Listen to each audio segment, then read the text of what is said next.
Okay. So welcome everyone. This is the December 11th, 2022 Friends of Magarini call, and a lot of exciting stuff happening at the center. And Emmanuel, we'll just pass it to you here to sort of do a report out however you wish, and then we'll look to explore further from there with questions and reflections. So great. Wow. Thanks everyone for being here. Emmanuel, yes. Wow. First, I'm touched to see all of you. It has been a long time, except for Larry, we have been talking. But for Marjorie, Randy, and Tom, it has been quite some time. I'm happy that you made it today.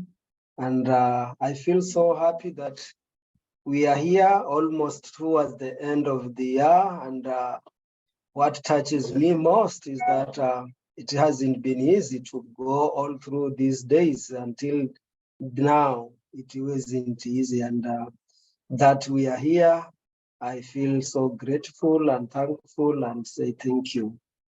Much has been happening the whole of this year. Much has been happening around the year until today. So I will share what has been happening and what maybe we need. And as we are moving towards closing the year, what are our expectations and needs that we might be looking forward to towards the closing and opening of the other year. First, I want to say Magarini Children's Center and Organic Farming Demonstration Farm has been in its way growing in terms of just seeing trees that we've planted early or mid this year. And now today I was at the center and already some of them has gone towards the height beyond me. So remembering the day I was like planting, and now it has changed the place because it's green. I think it's a sign of growth. And the children at the center have also been growing in height and also very playful.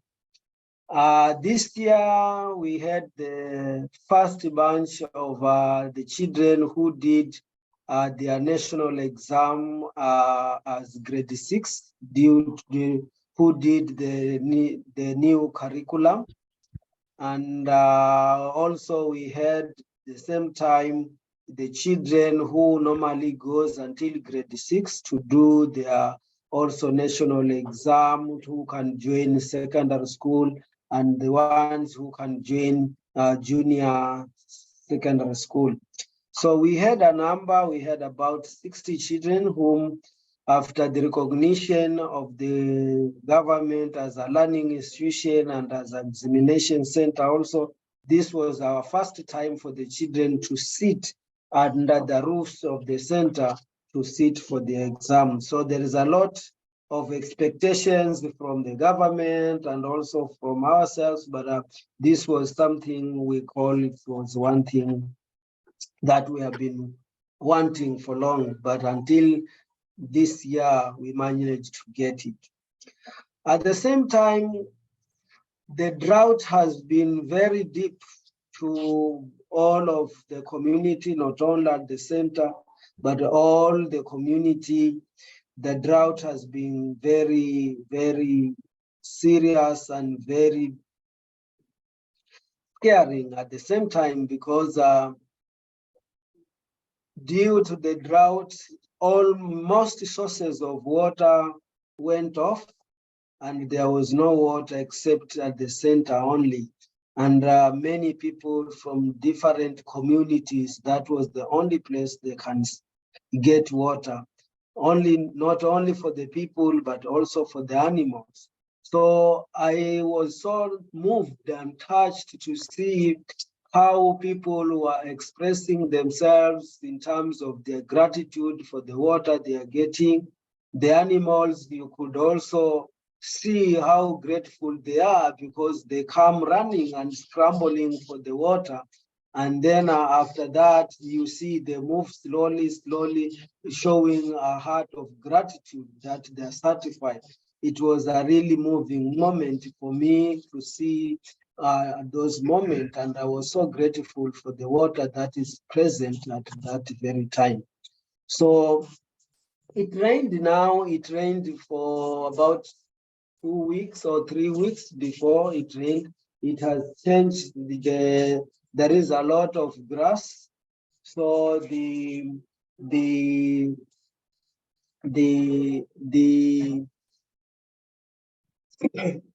animals now have food because the grass is a lot of grass.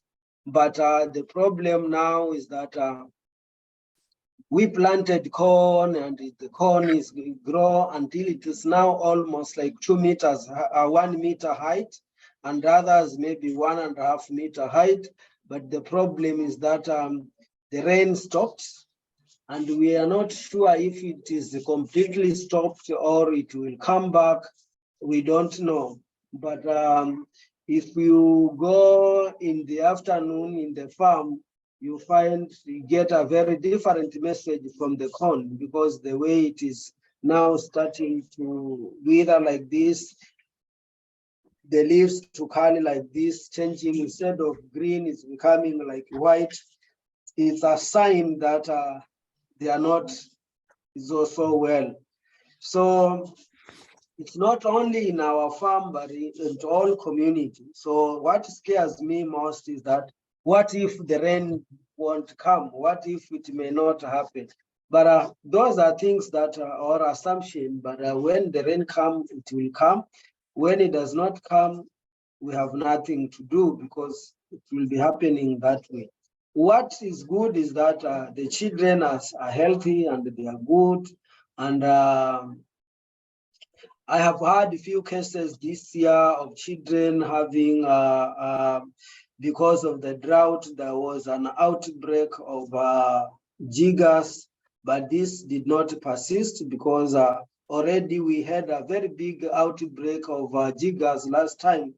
And this time we were a little bit, when we saw the signs of jiggers, we knew already how to fight it or to prevent it, not to spread for the children. What we did is that we made sure that the children wear the shoes that they have, and also to get socks, so that the flea cannot enter to their skin. So fortunately, then the rain came, so the dust was not much. So that was a case that was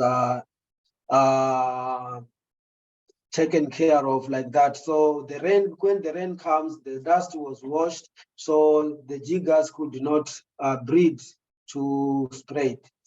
So that has been, it was a bit scary, but it did not take much. So it was something that it was managed at a very low, when it was still at a very low level.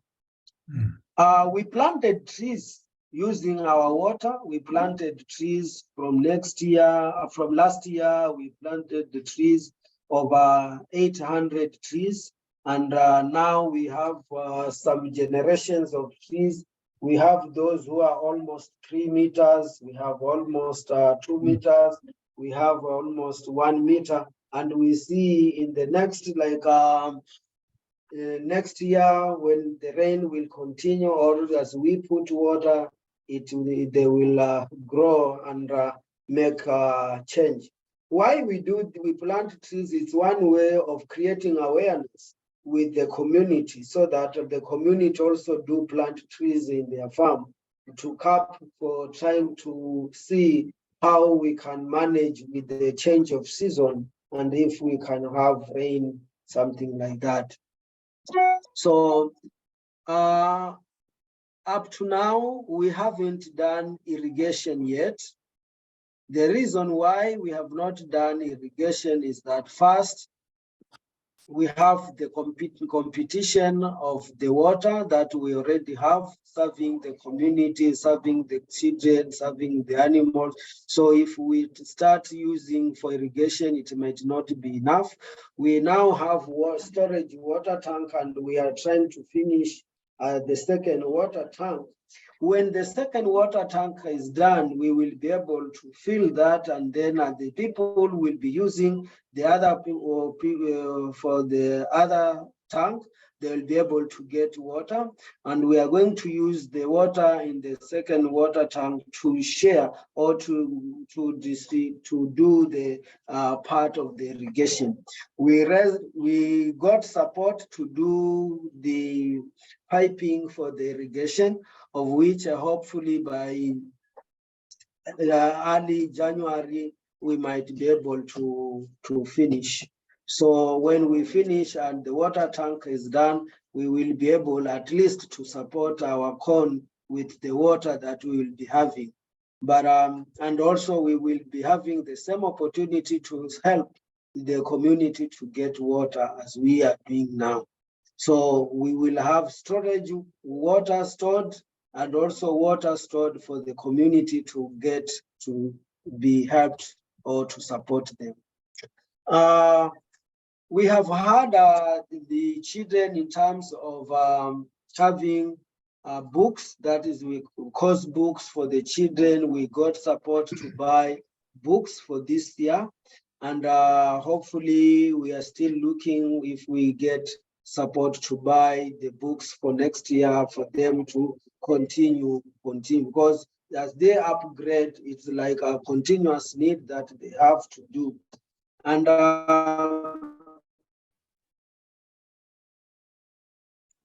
with that, we have also had to think a way of children in terms of giving them higher education. And the solution is that we need to have, instead of mobilizing and fundraising to pay school fees for the children who last year we had about 34,000 US higher the amount. So since the last years, we have had almost not yet 100,000 US dollar, but almost there. So which this 100 could be able to build like classrooms for the children right from the center. They can continue upgrading to the high school without giving much money, and we could also help other children who cannot afford to come and learn. But having said that, what has been happening has been really good. So far, 54 children are already in high school, full paid for the 4 years, and the first lot now is there will be in the 4th year next year. As January, they will be now finishing then, and then they will come out another, and they will maybe join universities or colleges, depending on what they will done. So far, so good. And now we have our main dream or our vision is to build the secondary high level to provide them with that. Another thing is we are still fundraising or looking for support for the second borehole that we may having water at the center. We have not yet done. What we did is the survey, and we have the results, and that's how many meters do we need to go deeper to get water, but we haven't started that water project to raise funds for that. So far, now we have the center, we have the class which was done for computers. It's made now, the tables for putting the computers is ready, and I think by tomorrow is public holiday, but within this week we may be able to have the computers installed at the center. So as we speak now, children they are still in the Christmas holiday. So until they will resume class as per the government curriculum next year, January. But we have the children at the center whom they will stay there and they play, they stay there because it's their home and they are there. But now they don't go to class, they are there because they have to be there, but it's still holiday for the Christmas. So having said that, we are still looking forward to get Christmas for the children, which is maybe few weeks to go. And we need to do the celebration for Christmas. We usually do that by getting support from friends. So what we do is we have the children, and those we also invite those other people who may not be able to have at least a meal during Christmas. We call them, we stay together, we eat together, we celebrate Christmas together. And it is a joy not only for the children, but even the community, especially those who cannot afford to have a meal. So that has been our trend, doing that. And it is still our hope that we will still do the same this year. And as we are closing the year, we have been talking to friends and sharing. So once we get a response that we may be able to get the funds, then we can do that. So far, maybe I want to pause and make a preliminary that if you have questions or clearance, we can able to move the next step. So thank you so much for coming, and also thank you so much for listening. I must say, we have come that far, and we have, I think I told Larry, the growth of the center is significant. And it's not only some of people, those who visiting, they say this is it's not only a children's center, but it's a healing center. I can feel that personally, and it hasn't been as such. It is because of your love, of your kind support, of you being together. I think we have made a difference and touched the hearts of the children and the community at large. Because if it were not you, then maybe we could not say or speak of the achievement that we have already been achieving. And I think it's worth celebrating, worth coming together to celebrate.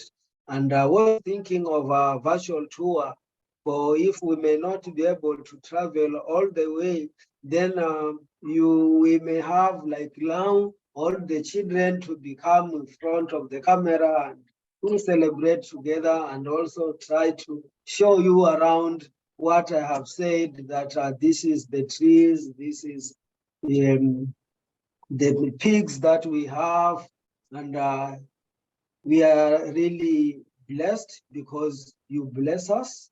And I want to thank you, all of you, for your love and continued support. Oh, thank you, Emmanuel. Thank you so much. Yes. Well, I have a comment and a question. And Yes. my comment is, Emmanuel, congratulations to you and Jeskar. Your heroism, and I know there are many heroes there. I have a very broad definition of heroism, but that's what it has taken to rise to the many challenges and the problems and that require so much attention and thought to coming up with the most creative solutions that are in alignment with your values and the mission of Magarini. So congratulations. It's phenomenal, as you well know and have stated, with growth come a whole new set, right, of challenges and problems. So that's just the continuous cycle of life and what it offers us, right? So that's my comment. Congratulations. What a year to just be here and to have all of this to show. You know, I've been planting trees this year as well, Emmanuel. And so Wow. you know how trees themselves are so fundamental. You know, I know they're near and dear to Larry's heart, particularly aspen trees in the wild, so to speak, though those are a result of people cultivating on the North American continent more than most people realize. And so in this tree planting, you know, to watch that growth and to see the trees go through that initial shock, some of them, depending on the species and conditions, and to be able to deal with that shock, to come through that, you know, to have new growth at the tips and the leaves emerging. So I wanted to ask you about that because what I know, I'm not an expert, but what I know about tree planting is there is that initial phase where the trees require more care and more water, but then they are established and require, in some cases, in my experience, less water. I'm wondering if that is true for you with these particular tree varieties that you've been planting that are really growing quite quickly. And the other question I had is about, I loved hearing about water storage in tanks to bridge between dry times. And I'm wondering what kind of rainwater catchment system you have that augments the water stored from the wells. Personally, on my own property, just a half acre that I steward, I have 2,400 gallon capacity rainwater catchment. We have a weather and a climate that provides most of our rain from late June or mid-June, sometimes if we're lucky, to mid-September, sometimes if we're lucky. And sometimes only one storm alone, I'm able to fill these tanks with hundreds and hundreds of gallons of rainwater for storage to also bridge between dry times. So that's my question about your trees, about your water, about rainwater storage, which if you do have 2 weeks of rain, I don't know if it's light rain or heavy rain or what the quantity is, but I know that I'm able to deal with our arid climate here and bridge for my shrubs, my plants, my vegetables, my food with that rainwater storage. Thank you so much, Randy. And I may start with the first question. You are right. You know, there are stages when the trees are very vulnerable, especially when you remove them from the nursery where they are comfortable but not at the zone of growing. So first, when you remove that and you plant them, they need a very, very extra care. And you need, like, you have to give them water. You have to make a little shade because when the sun is very hot, they wither and they still become very, very weak. But what we did that first, we planted the trees, and when we planted the trees, we made some mulch, and we put water, so the mulch supported not too much evaporation. And then the children were so helpful because they say, okay, this will be my friend, I will take care of this tree. So they labeled them with names. So everyone said, oh, this is my friend, this is my friend. So you see that is the moment he wakes up, he first thinks of his friend, the tree, because it is dry. So they give what they used to give water in the morning and give water in the evening. And then when the time it is now stable, and then they give once a day, and then it comes a time they give water once in 2 days, and then they give once a week. Now they have grown, then so they can also find water themselves deeper. The roots has gone deeper. So when it is very dry, like the previous drought, what I saw the children, what they did is that they make loose the whole of the soil around the tank, around the bottom, where they make loose until they make like a round of like 50 centimeters or 50, 60, 70 centimeters diameter. And then they bring a lot of trees, and they bring a lot of dry leaves, and they bring a lot of manure from the pigs and put it there, and then cover, and then they put water. So once they put water like that, then they take long until they seem like no, maybe now they need water, but they give. So right now the growth has been good, because when the rain came, you know, when the rain comes, the water is not only at one place, but every part of the soil gets water. So that means even the roots, wherever they are, everything can get water. So that has helped for the last like 1 month to see how the trees have really shoots to go up, and also to have some more branches, and they now make a lot of food by themselves because of the leaves that they have. So that is how we have nurturing them, and I'm so happy with the children, the way they love trees, and the way they take care of them is just amazing. And the moment you see them, you know they are under good care, because everyone, this is, if you just say, okay, how many trees do you have? Say, no, we don't have trees. They are our friends. Everyone runs. And now they say during the sun, they have shade. So you see a child just goes under the shade and say, what are you doing? No, he's now taking care of me. He's providing me some shade. So it's like they're communicating.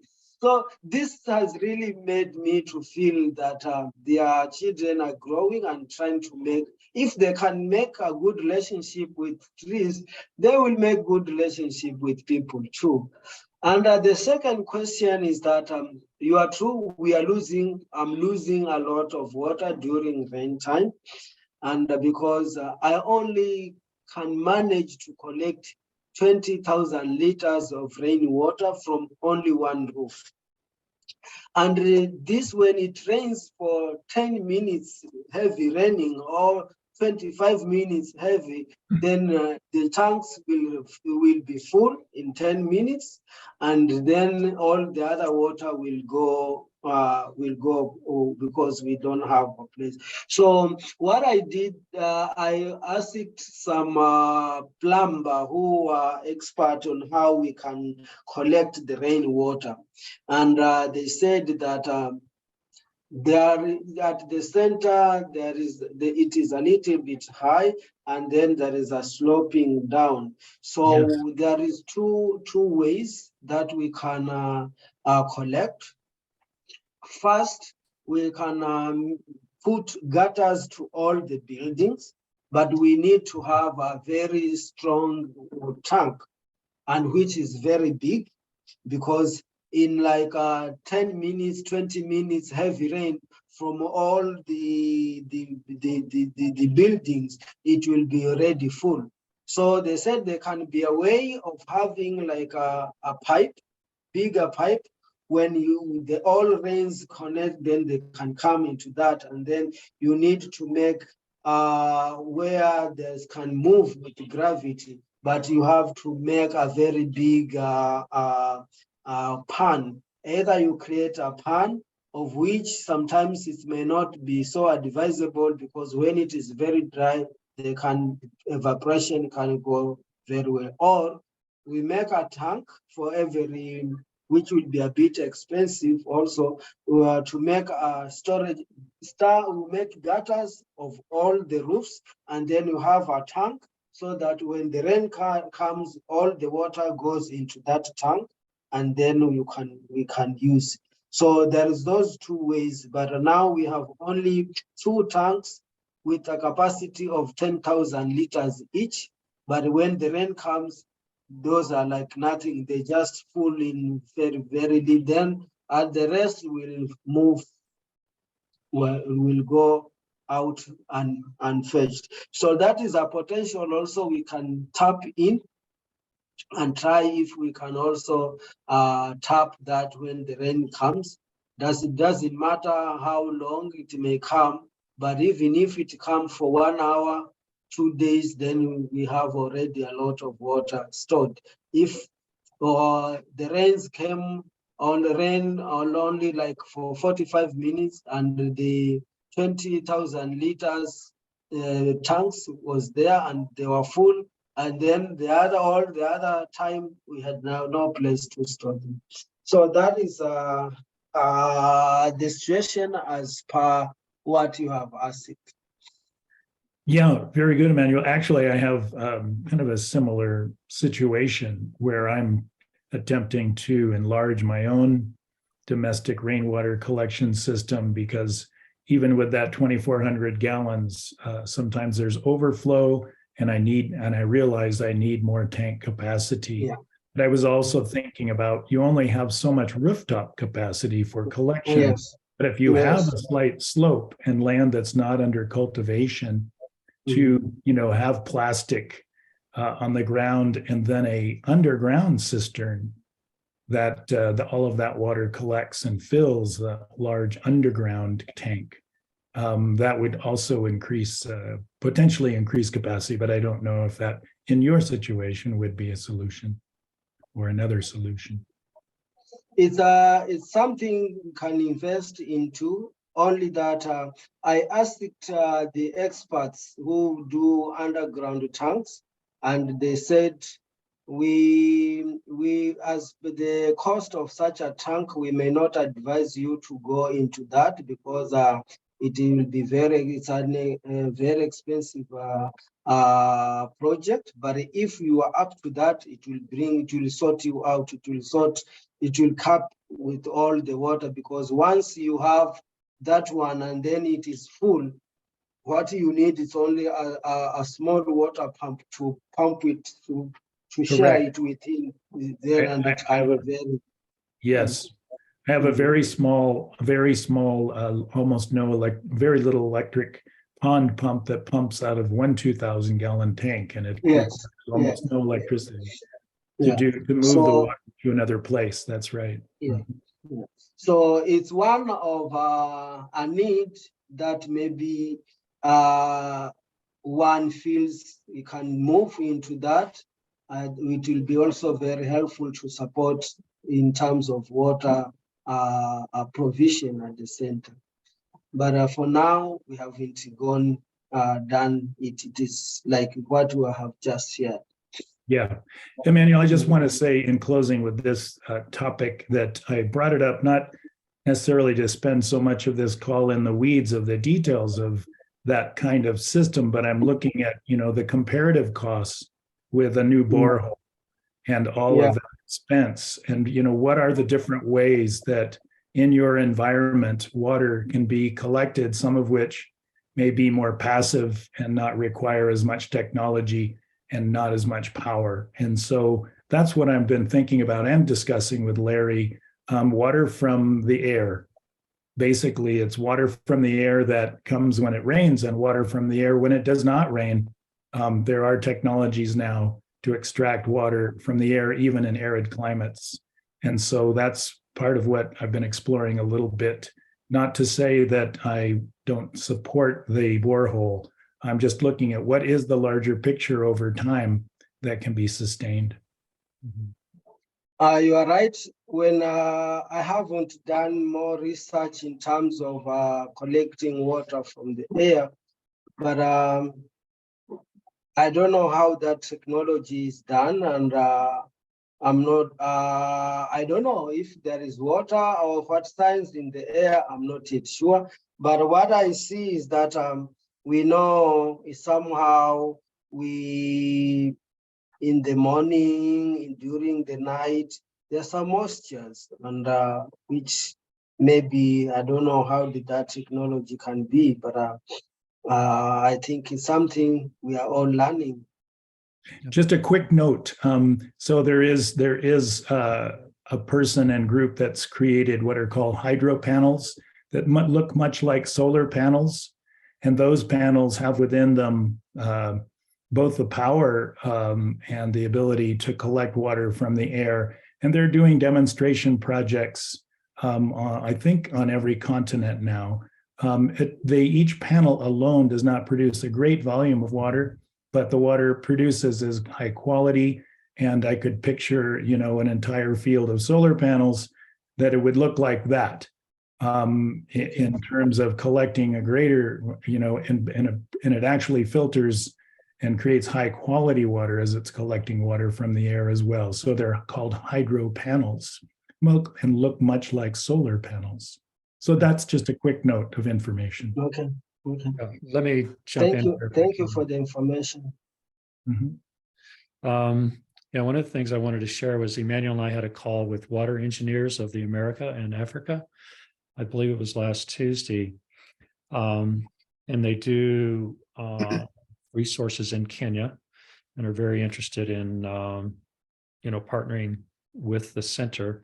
They're a nonprofit, so they could be all the funds collected. They don't, they're not a fundraiser or a funding source, but they could be a funnel for us that we could raise funds under that authority and their reputation.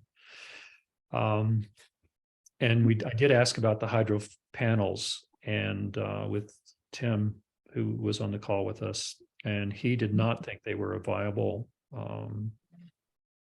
alternative in that particular location and climate. I think it's worth, all these technologies are changing, and so it's worth pursuing that further and perhaps even, working with local Kenyan resources that they have, experts there that are in that field. Thanks, Larry. I think, what we need to look at an ecology of solutions. So diversity is really key. There's no one silver bullet. Even the borehole, I'm concerned about not being the silver bullet to answer. Another way I've been also thinking is also collecting the rainwater. Is that okay? We may not be able to have the gutters and that, but the water made some ways for sure. If the rain comes, we see they must pass here going towards where they're going. So there is another area where I thought maybe if this can made like to get a grader, or then you make a very open space and make it slim, then plant trees and grass on the other side. So when the water comes, they fill that area first before they go. Then it can be also another way of getting the rainwater from there. And then this can be so good for also for irrigating or for the community or for the animals to can be. So that one can also be a way I have seen people collecting rainwater by doing that. A low-cost passive technology collection pond. Yes, yes. What is when you say the collection tank, what is the tank made of? No, the the tanks that we use to collect is plastic tanks. They have a capacity of 10,000 liters each. They are black, and just around them, once it's full, we cannot do anything. Okay. You have one constructed tank and another one in construction, Emmanuel, still? Yeah. I was we have one already. We have one constructed, and we are constructing another one which has a capacity of maybe 100 cubic meter. I think so. I was fantasizing and thinking, is there some kind of expandable system that the water can collect that goes way beyond your tank capacity, and then after the water, exits, that the balloon sort of shrinks back to normal again. I was thinking of, unfortunately, I have to ride by some oil storage areas, and I noticed that it sometimes when they store the oil, the thing's up here, but then when the oil, it's down here. And I was just wondering if there was a way of collecting the water again in an expandable kind of material. Yeah, that technology is available, Tom. It is? I've researched that. Yeah, they are. But I'm thinking the kind of volume Emmanuel's talking about, a lined collection pond that handles the overflow without the necessity of a limited volume pillow. They're called pillow. I think sometimes they're called pillow tanks because they literally fill up like a pillowcase, and then of course the water can be taken out and they collapse. That may be, there's another, in the diversity of solutions, the ecology of solutions, that could be another way. There are 4, 5, 6 different ways of collecting water, so that there's no one way that is the solution. And if one fails, or even 2 fail, you have 3 or 4 other means: water from air, water from rain, water from underground, and variety of collection systems. That would create the greatest stability, that diversity. Yeah, it more and more, and it's not just where you are, Emmanuel, but every drop matters. Yeah. Every drop matters, and if there's some way of capturing it, we should be looking at it. You're right. I agree with you. So I wanted to pick up too, Randy. I really appreciate the phrase ecology of solutions. Just made it up today. Yeah, I want to play with it for just a moment here because You better trademark that. No, I'm open source, Tom. Okay. So, because I was thinking of questions that I might ask you, Emmanuel, too, to respond to, in part because you're living in what in this country, the U.S., and referred to as a third world, quote unquote, country, which is a phrase that can be, has its own sort of biases. Because my ancestral soil is Africa, if you will. But you're living at the edge of climate change and survival as you being dryland farmers, so to speak, and reliant on irrigation and rains and with limited resources. So but the whole globe is being challenged in this way. And it's really, I think, I wonder, Randy, about an ecology of responses, because what we're facing is complexities beyond our imagination, and solutions sort of suggest answers versus sort of this exploration of, how do we respond? Because I'm not sure there are any real answers to that kind of complexity, and we need the kind of adaptability that allows us to stay open and move with this, the great variety of responses. I get it. Responses, Yeah. and coming at it with a strategy of low cost initially, but also taking every advantage there is of local resources such as rain, and low technology resources, so much as possible too. So I like that. Thank you for asking. And with the experience I have gathered for a long time, and trying to come up with ways on how we can achieve and have water. First, before having the borehole at the center, I was thinking like, okay, when the rain comes, maybe I choose to dig at the center and open like a water, like a pond, but this to depend on rainwater, to when the rain comes, to make it a place where the rain can come, and when it is full, then they make a way you can go before it maybe break. So I was thinking doing something like that, and then I got people said, okay, that will be a very good way because We cannot, when we keep the water, we can put fish, and fish can be there for this. So this was a good idea. But then having the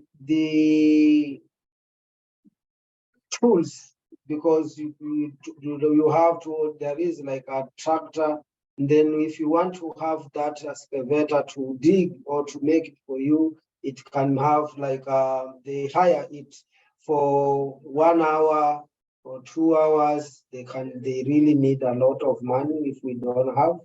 And when we did not have that, then we thought, okay, we don't have it. So when we had the idea of having underground water, we said, okay, when we have the borehole also dries, but it can take a long time before it dries. So let's go for the borehole. And luckily enough, we have had that borehole that we have now since 2017 until now, almost 5 years. It has been there. But I still think if there is a way we can make a water pan on the ground, which we collect all it cannot be as expensive as a borehole, but still it can be a solution, not a permanent solution, but it can be a place where we have the water. Doesn't matter how big we can make that. But when it is being done with good knowledge and breathing system, then the water can be there. And when it is full, they can also move on without making it safe. So it's a thought of making a dam, not making a dam where all the water that will come from the center going down, then we tap them on the level where they are now spreading. We can make a pan there, and then we can collect them there, and it can stay. Maybe it won't stay for long because of drought, but it can stay 1 year, 2 years. But when the rain come again, it can go there again. So depending on the rain coming off and on, you can still have that water there. And maybe you could be looking at a sort of a hybrid situation where if we are funding heavy equipment to create this depression in the earth, we can still excavate a hole for a rather large underground tank at the same time. And so actually capture some of that water for longer term storage so that when the pond itself goes dry, you still have remaining water in that tank. So all of this will cost money, of course, but that we're still looking at a little bit more after construction, passive water collection. Yeah, you're right. Yeah, this would all be good conversations to pick up again with the water engineers group. And I'm hoping we have engineers who are more along the lines of a permacultural consciousness. Oh, absolutely. That is going to be really key because we have the dominant paradigm engineering model that says, oh, that's not feasible. That's not feasible. We really need some open-minded engineers who are not trapped in old ways and conventional ways of thinking. I was going to say engineers and artists. Yes. Yeah, right. Yeah. Randy, that I'll include that link in a follow-up with the YouTube or whatever, but the MailChimp email at least has a link to the Water Engineers of America and Africa, and they're actually based out of Santa Fe. Well, I have seen some of the email, Larry, as much as I haven't taken a deeper dive into it. Yeah. So it's worth exploring their website further, and then maybe you and I can pick up on that with them. Yeah, you've mentioned that before. Yeah, now I have a little more time to look into it. Yeah. So if you allow me, I will now want to finish the last phase of my presentation, and then we'll open up for open discussion because also time, I think we still have time. Okay.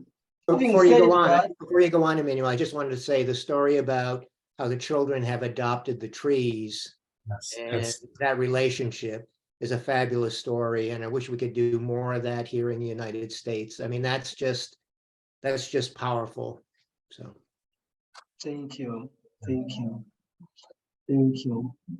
Yeah, actually, can I just piggyback? I want to let Marjorie talk. I don't want to dominate, but I got to piggyback on that. So that's the most important part of the call for me too. That story, and I support a little bit the Arbor Day Foundation here in the United States, but they need to hear that story. yeah, That would be a powerful exchange.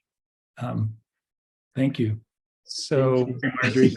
I will just jump in here too, because communication with trees is like crucial. We have 3/4 of an acre, and trees do communicate with you.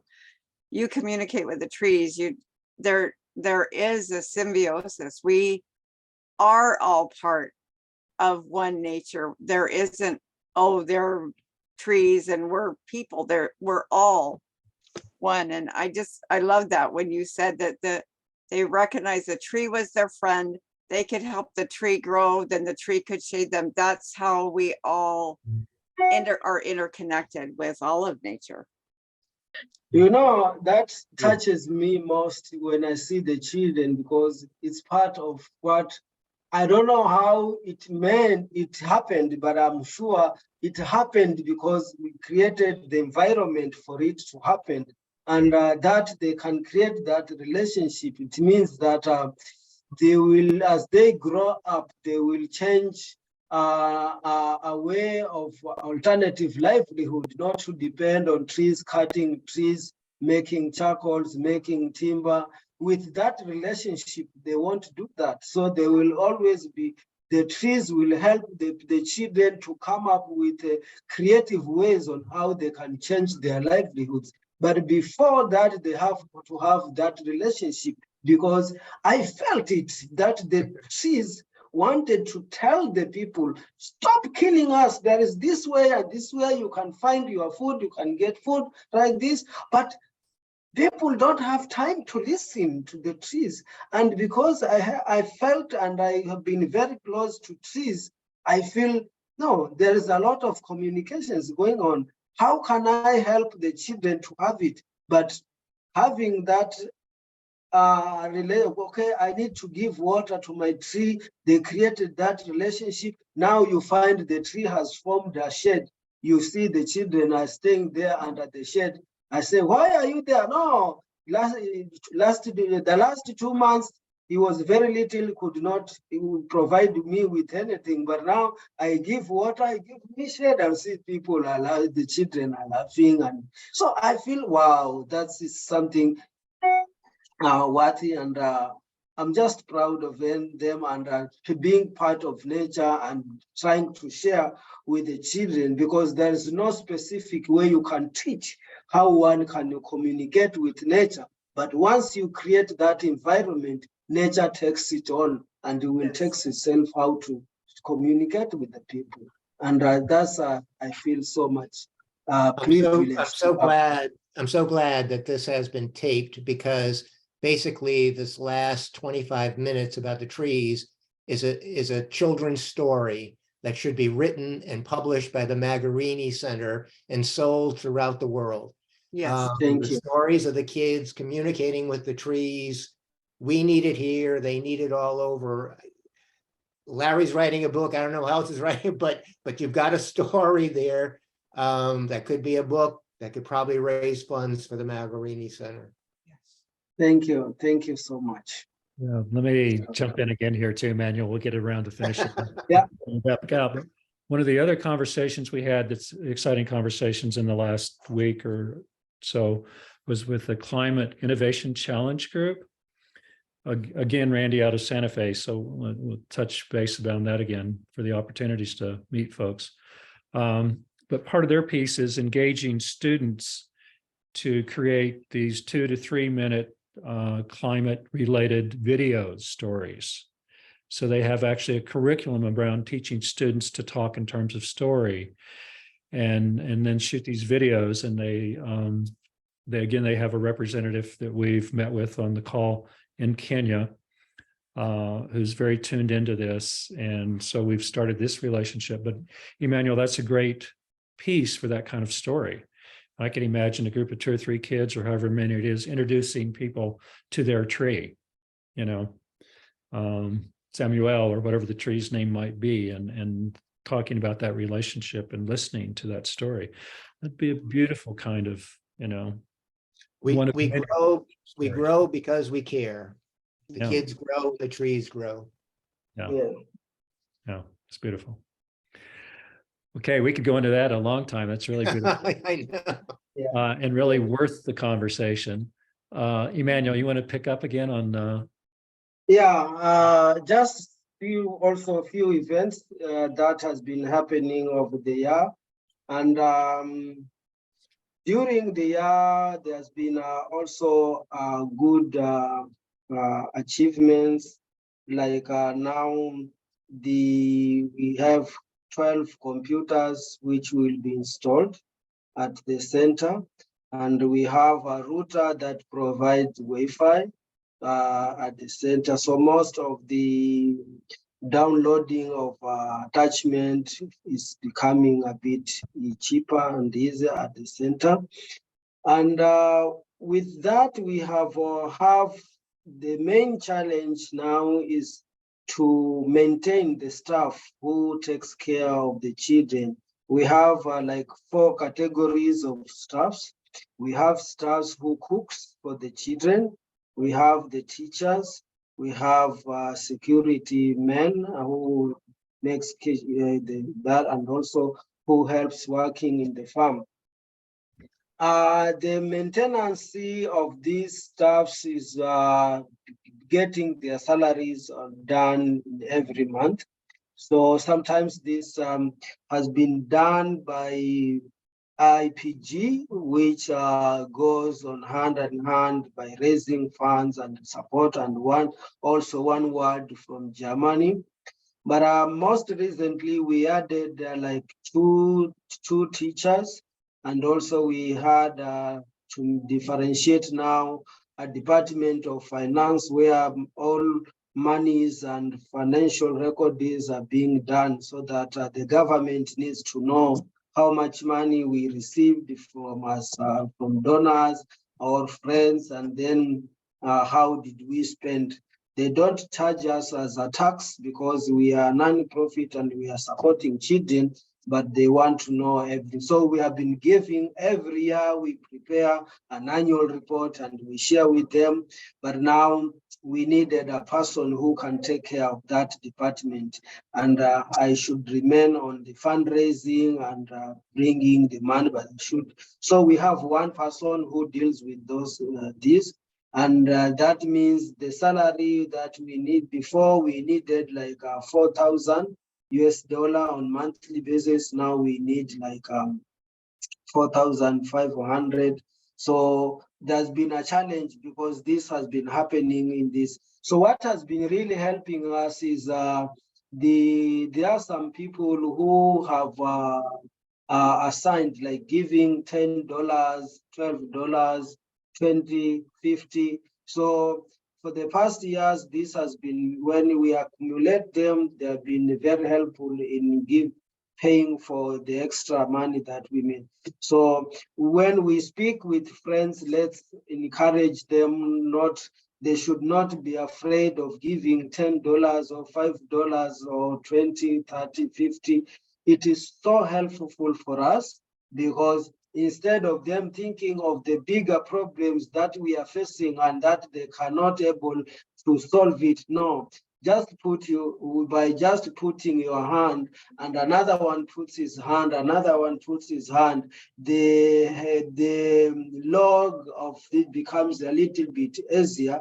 But when we raise it up, another one removes his hand, another one removes his hand, then the log remains on the head of 2 or 4 people. It becomes very heavy, and if they leave it, then everything goes down. So I would encourage all friends and supporters, those who are willing, should just give our support by even $5, $10, $12 according to what they can. I think this can be very helpful, because if you give like something like $5 a month, and then we have like 10 people giving five, already that is 50. And 50 it's only we halfway to pay a person. So if another one gives like 100, and then we give, then it gives, so it keeps us on the move, and also on daily emergencies of like a child is sick and has to run to go to see a doctor.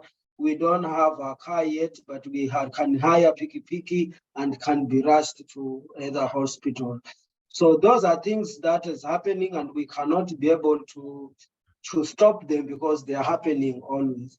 So maybe if we find friends, we should not feel, if they can able to give $5, I think there is no small money. Money is money, and it can be solve something. So that is on the needs. And I have good news about the high school. We have a friend. He has not been into our friend's call because he has, I don't know why, but he told me that now he is creating a fund and to raise 50,000 US dollar in the next 1 year, so that he can start building like 2 classrooms for the high school.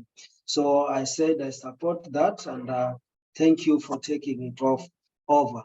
And we have the, like what Larry was saying about the organization with engineers. They say they don't provide money, yes, but they can provide technical support. But they accepted that we can work together and bring family foundations. They say family foundations are very helpful. If you get one family foundation who can give 1,000, other family foundations have a lot of money, they can give more. But if you have family foundation and another family foundation interacts and they give positive feedback, then you grow your network of family foundation. If you have like a family foundation who can give on monthly basis or can give on yearly basis, depending on what they can, still this can be a way we can also think of. I don't know, I know of a family friend foundation, lead the feeder. Since I knew them, they bought nets, mosquito nets for the children in 2019, and they have been also helping in Christmas in every year. So they don't give on monthly basis, but at least towards the end of the year, they can give 1,200, of which they can help. So if we have connection to family foundations who can also partner or work with Magarini Children's Center, then it can be very helpful. So with individuals who can give $5, $10, we encourage them to have that. And I think the one way of having such friends and contributors is when we can maybe organize like a virtual tour. Who can come, people can come and see what is happening. Then one can feel, oh, I'm giving my $5 because it will change a life of a child. Because when you give $5, you are able to buy lunch for a child for 1 week, for only that $5. Yes, Tom. I'm glad you brought that up, because it's still a little confusing to me about donating to the Magarini Center, and maybe that's just me. You named 2 sources of where donations can be made. And also that ties into at what stage is the web page, and is the web page facilitating donations, the $5 donation and the $1,000 donation.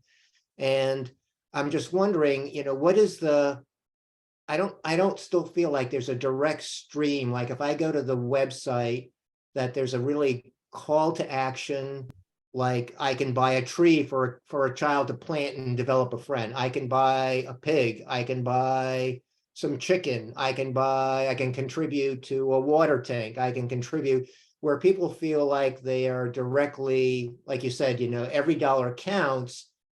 But even my own thing, even in the United States with political donations, I almost stopped giving unless I can give it to something very specific, because it just kind of goes into the ether and you don't know where your money's going or what it contributed to or anything like that. And so I was just wondering if the web page has been developed so that it really invites donations and that it's easy and clear as to who you send your money to and what that money is going to be used for.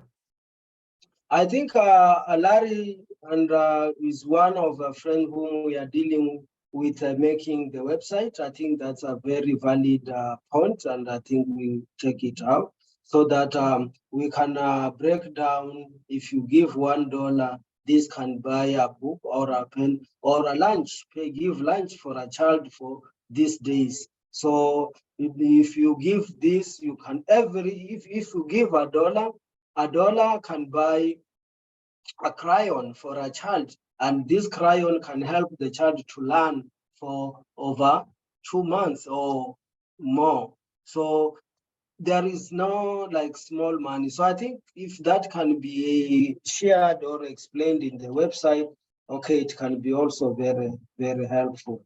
Like now you see, we have a friend in Germany, they say is a dentist, but what they did is that they made some wooden balls, and they say, if you come here and I give like a discount of I help you treat your tooth problem. But if you can buy this small wooden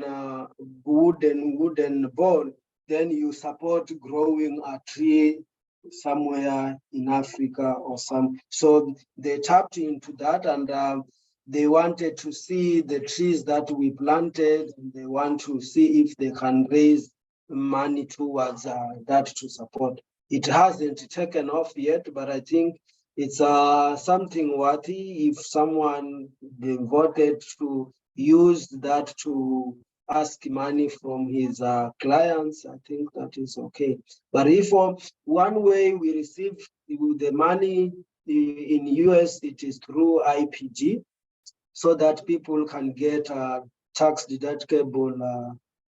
And in Germany, we have One World, and here in Kenya, we have the website. The website has a button, and I have seen like few people have said they give $12 on monthly basis. So you receive on month, you receive 12, and then it gives you a date that when is coming, the $12 is coming again. So when it is like this, you can get $12 on monthly basis. You can now say, okay, I'll pay you $12, but you are sure that the $12 will be there. So regarding the website,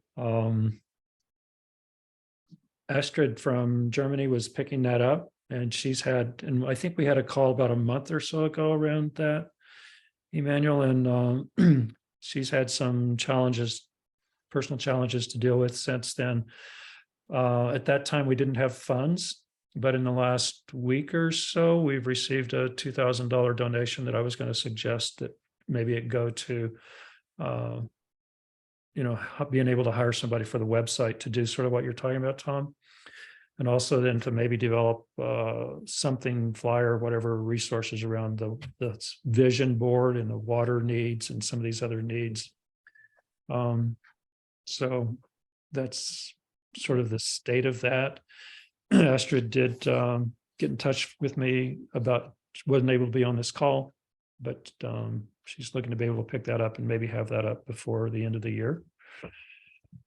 And of course, this call will be up and she can look at that. And those are great ideas. We've talked about that before, Emmanuel, and that's something you could do on your end, is maybe list out those kinds of itemized things, like $1 a crayon for a child for whatever, or $5 lunch for a week for a child. Any of those kinds of things like that you could break out would be I helpful. can do that. Yeah, so much for a tree, for a friend, for a child, or, you know. Right. By the way, the tree planting is both food forest and medicine forest, right? And so I just wanted to throw that in this context of permaculture and regenerative living in land. This is really a way of helping people holistically be in relationship with earth and nature. Thank you. Well, I'm gonna have to sign off here. So Yeah, I Thank you. need to do that too. Yeah, Yes. before you sign off, I just want to tell you I'm now in my new house. So thank you so Wow. so you may see Great. it's a Hey. different place as you. Then I'm in my new house. It's so beautiful. So maybe Wow. I just want to say thank you so much. You are so deserving, Emmanuel, and I'm glad that you have your home sweet home there. Yeah. Thank you. Thank you so much. Yeah.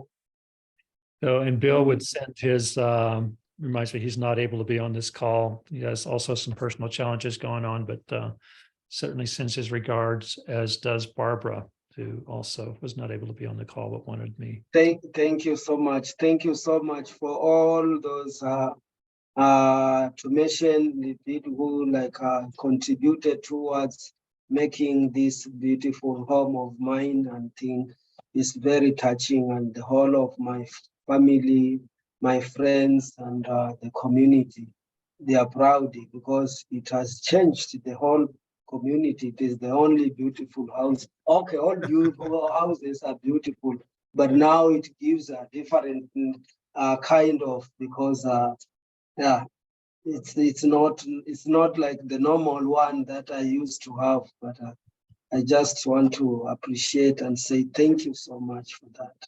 So, Emmanuel, it's your new tree. It is my belief, in having built homes myself, a home is a living being. Yes. This is your new tree. Yes.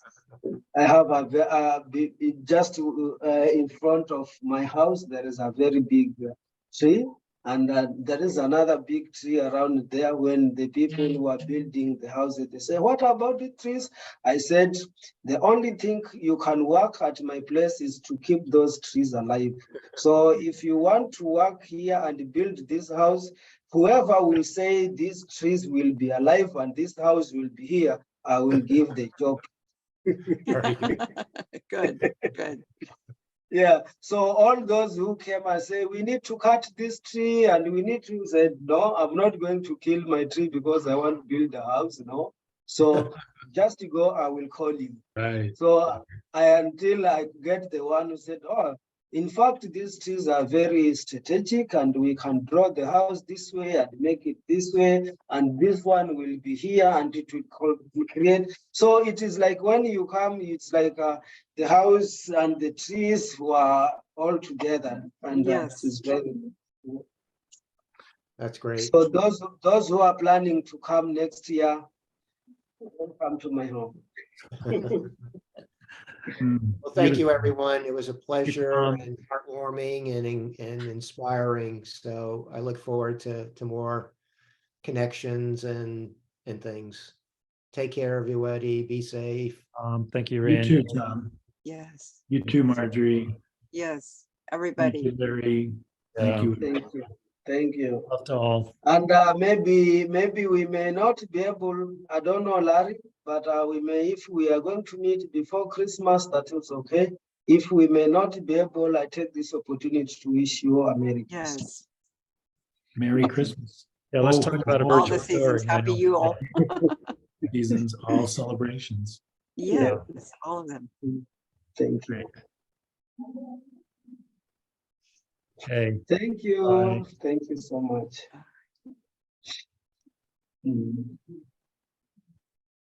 I'm going to stop the recording. Okay.